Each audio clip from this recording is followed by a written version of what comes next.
Hello everyone, welcome to the part 5 of our computer graphics series. In this part we are going to look at 2D transformations on 2D figures like this triangle you can see here in this Google drawing. So basically the reason why I've opened up this Google drawing and drawn these axes and this triangle is to show you how translation, rotation and scaling works. These are three transformations that we are going to look at in this video. So if you look at this triangle, we'll start discussing with translation. Translation is basically movement of any figure shape. So if I move this triangle from this point, from its initial position to this position, it is basically translated from this xy, so from its original point to that point. So if you look at the xy coordinate of this bottom left point, the new xy coordinates would be x dash and y dash depicted by these equations here, which would be equals to x plus t1. T1 would be the translation in x direction, so like the distance from here till here, that distance, and t2 would be the distance in y direction, so distance from this point to the y direction point, like this distance, as you can see with the blue line. So that is what translation is about. And let me bring back the triangle to its original position. In rotation, the major issue that we'll face, as you'll see in this video, is we'll have to decide which point to rotate across, because rotation is a fixed point operation and you'll have to choose a point to rotate across, and generally the point is chosen as origin. And I'll show rotation like this here, but this rotation is across the pivot point, which is this point itself, and it can show you the angle. So it's the angle that the point, fixed point, translated from its original position. So 40 degrees, 60 degrees, 75, etc, etc. So that's rotation. And scaling is something like that. It's quite obvious by the name. So what scaling does is it increases or decreases the size of your shape by a particular factor.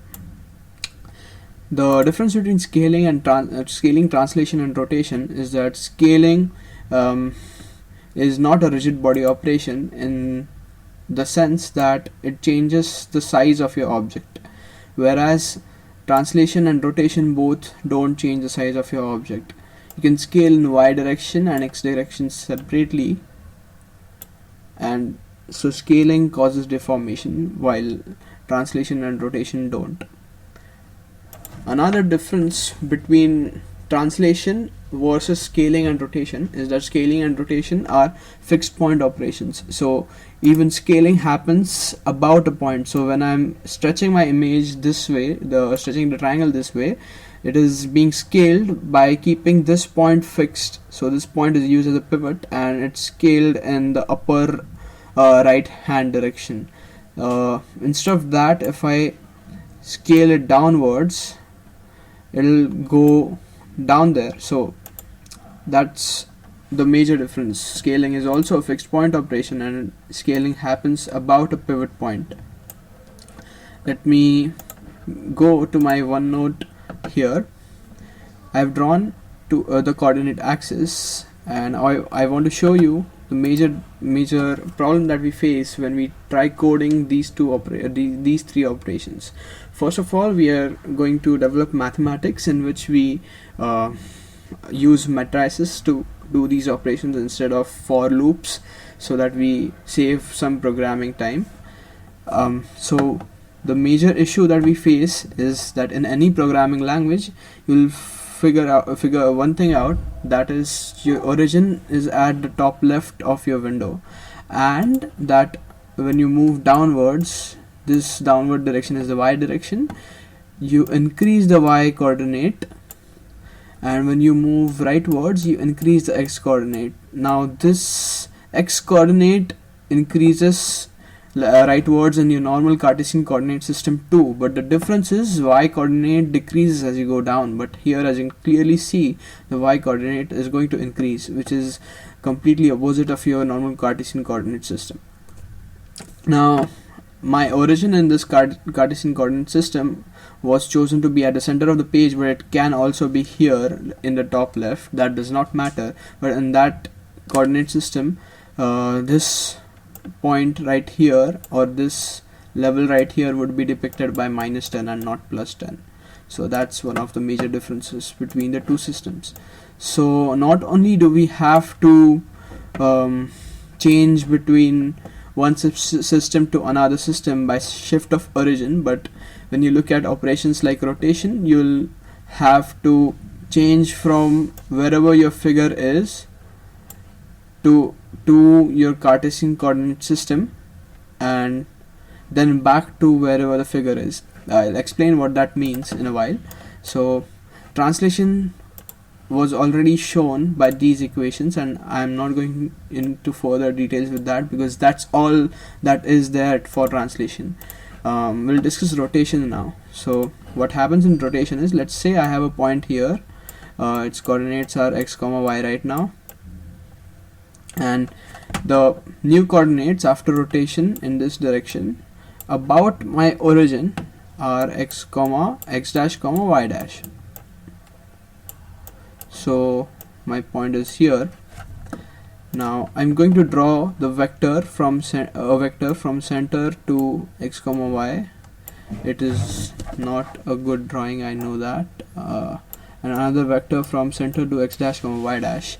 So the angle between x-axis and x comma y vector, I'm going to call it phi, and angle from this vector to the next vector x dash comma y dash, I'm going to call it theta.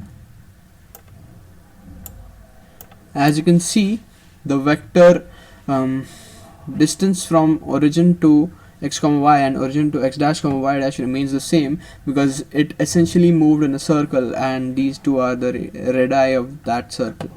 Rotation is movement about that arc of the circle.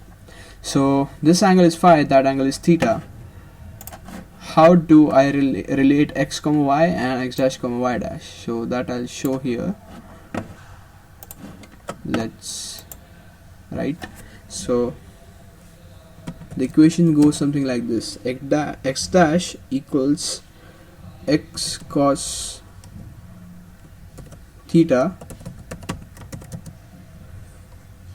minus y sin theta, and oops, that became chord, sorry, and y dash equals x sin theta plus y cos theta. So that's the relation between x dash and y dash, and the way we derive that relation is very simple. So what is x and y? So this distance from the point to your x-axis is your y distance, and this distance is your x distance. Similarly, somewhere around here would be your x dash, and somewhere around, oops, that was not a straight line, somewhere around here would be your y dash, and similarly y would be here. So it's simple coordinate geometry. We figure out how both of them are related using cosine and sine functions and trigonometry angles, and that is how we arrive at that equation. It's very easy to understand. Now the issue that we face is when we, let's say, I'll go back to my Google drawing. Here I was trying to rotate the triangle about the pivot point, which is shown by the plus symbol, the center of the plus symbol on the screen. That is a point around which it was being rotated, and not around the center, but the equations that we derived were for rotation around a center. So what we have to do in that case is, wherever our point might be, let's say I have a triangle here, I have to choose a fixed point which I basically translate to origin. So basically if I choose the bottom right point of this triangle as a point of pivot around which I want to rotate my triangle, then I would essentially do a shift of origin so that the bottommost point would be the origin. Then I would do the rotation with respect to the origin using this logic right here, as we developed right now. X cos theta minus y sin theta would be x dash, and y would be x sin theta plus y cos theta. So that would be logic we use. Then we would do shift of origin again, so that the point that we had translated to the origin goes back to wherever it was. So we have these three operations: first translation, then shift, then rotation, then translation again. And these three operations combined would give us a general fixed point rotation formula, and that is what we have incorporated in the code that you will shortly see, where we have tried to implement all these transformations in Tkinter. So that's how rotation works, and scaling works in a way that we basically multiply the x and y coordinates of the original dimension to the new scaling factor, with the new scaling factor. So if I had x as the original coordinate of a point, then the new coordinate would be sx of x. I shouldn't put an equal sign, I'll put an arrow, and y would change to sy of y. Now you might be wondering how a point can scale, and in fact the point is not scaling. What is scaling is every point in our figure is being every point coordinate is being multiplied by the scaling factor, so that the figure encompasses more area, and that is how it gets scaled. And again, as you can clearly see, this scaling would be around a fixed point, otherwise there is no sense in scaling randomly. So scaling also happens around a fixed point. So the matrices, I have opened up this Wikipedia page to show you the matrix multiplications. So what we essentially do is, for translation we have a matrix multiplication, something like that. As you can see, I'm circling with my cursor. So we have a 3x3 matrix for scaling, which has a tx and ty scaling factor, and x and y are our current coordinates, and x dash and y dash are new coordinates. So that's the matrix used for scaling. This is the matrix used for counterclockwise rotation, cos theta minus sin theta, and basically it would be multiplied by your coordinates just the way that it's multiplying here in translation to get your new coordinates. So that's a dot product. And scaling happens in the similar way. Let me see if we have the scaling matrix here. Okay, they don't have the scaling matrix here, but it happens in the similar way. We have a matrix which has the scaling factors, and that matrix is multiplied with your coordinate matrix. I shouldn't say multiplied, I should say a dot product is performed between those two matrices to arrive at our new coordinates. So here is the code that I have written. I'll close that temporary file. So we have a 2D transformation application class. This code is completely object oriented, and I have a application class which uses a canvas class. This start page is the canvas class, which contains all the information required to generate the canvas for this 2D transformation example. So make axis makes the axis, the Cartesian coordinate axis that we saw here, these two axes, and show point shows all the points, make polygon makes a polygon. I'll show you how it looks like in action first. Actually, that'll be better. So I run my code. This is what appears. Make access is called as soon as the code runs and the access are generated. And now what I have to do, what the code is written in a way that I have to click to create a polygon. So what I'm going to do is create that triangle that we just saw, so that it will be easier for us to visualize all the three actions. So I'm going to draw the triangle like that. The coordinates here are a little messed up right now, but you'll see all the three transformations properly. I'll fix those coordinates in a while. So when I right click, it's going to make a polygon, and now I have to go back to my terminal and choose one of the operations. So let's say 1 is for translation, so I type 1, enter. It asks me for x and y translation distances, so I'm going to go ahead and do a translation of 100 and 100 each in x and y directions. So the operation has been performed, and you can see the translated triangle here. It moved 100 in x direction and 100 in y direction. So the beauty of this program is that we have first of all successfully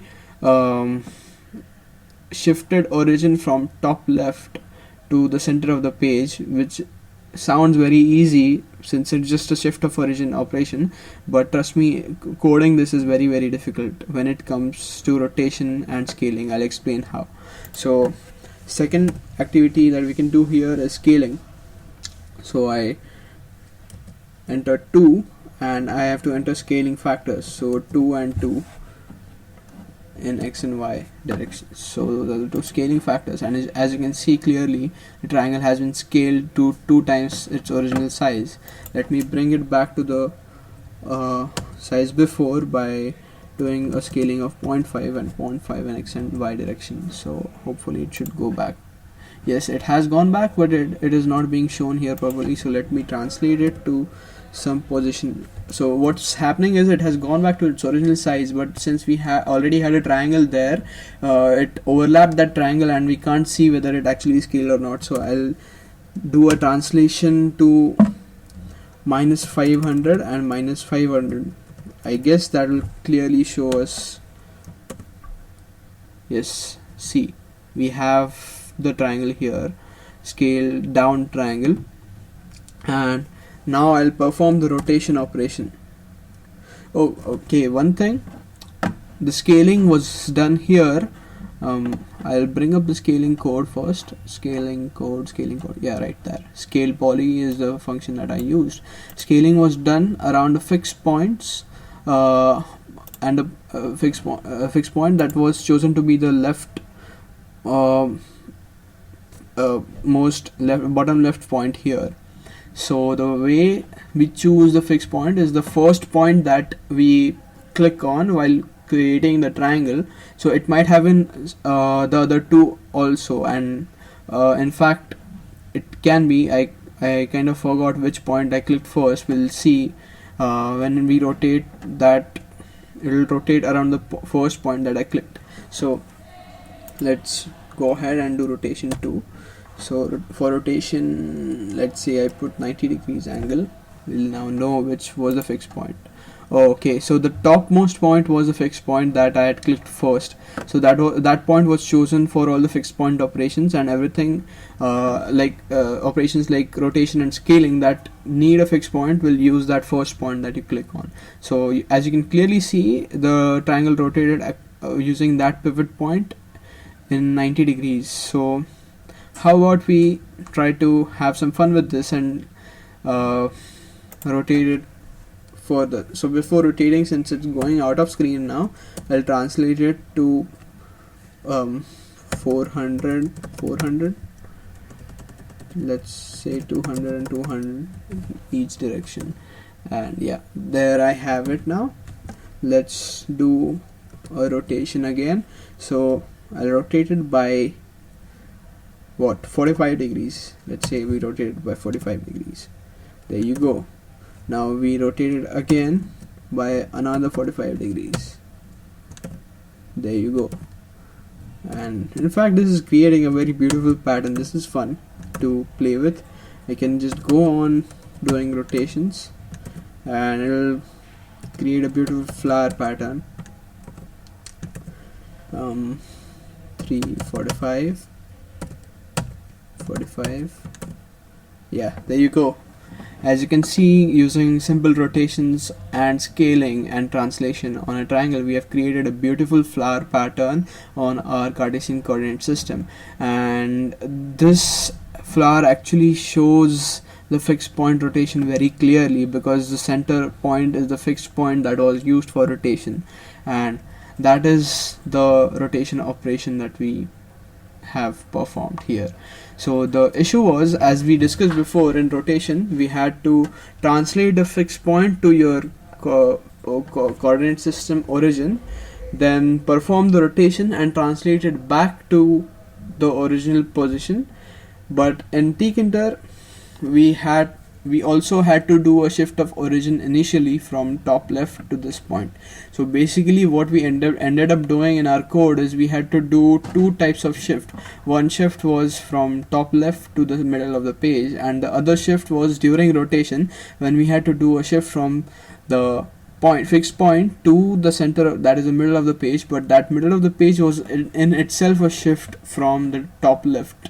So you can imagine the complexity of the problem here, in which we have to initially change the origin and then do shift of origin with respect to that new origin position. So that is how this was coded. I will post this code on Gist for everyone to look at, and we'll put up a link in the description. Thank you for watching this video.